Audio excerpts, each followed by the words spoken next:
meron po bang expressly nakasulat sa mga findings ninyo? Ask and answer, Your Honor. It is That in is a 8.3. presumption po. So hindi Opo. kailangan isabihin. May expressly po ba na nakasulat na may ni isang kusing na napunta sa bulsa ng Vice Presidente? Ask and mismo? answer, Your Honor. This...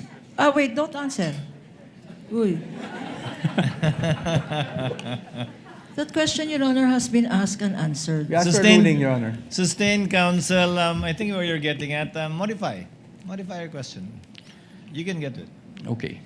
So, basically po, ang findings nyo ay preliminary lamang. Wala pong any conclusive finding pa as to any misappropriation. Yun lang po ang tanong ko.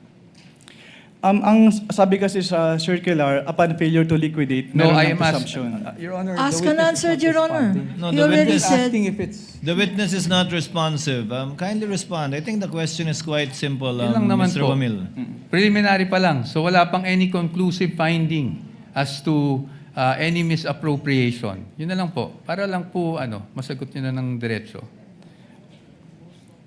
Hindi naman po kasi kailangang i-state doon sa findings. Again, Your Honor, non-responsive. Let the presiding officer be the one to do it, or try to do it. Kapag ka nag-issue po kayo ng AOM, Audit Observation Memorandum, failure to liquidate na po ba yun? O may mga observation pa lang kayo? Kailan masasabing may failure to liquidate na? Pag may notice of disallowance na, notice of suspension, o AOM pa lang? Nakalagay po kasi sa Joint Circular, Your Honor, under 8.3, failure to liquidate by the accountable officer upon due demand shall be a prima facie evidence. Opo, again, Mr. Wamila, yung pag-issue niyo po ba ng AOM, pasok na sa failure to liquidate upon due demand o hindi pa po? Hindi pa po sa AOM, Your Honor. Kasi wala pong due demand sa AOM. Yes po. At masasabi mo rin bang wala pang failure to liquidate? O meron na?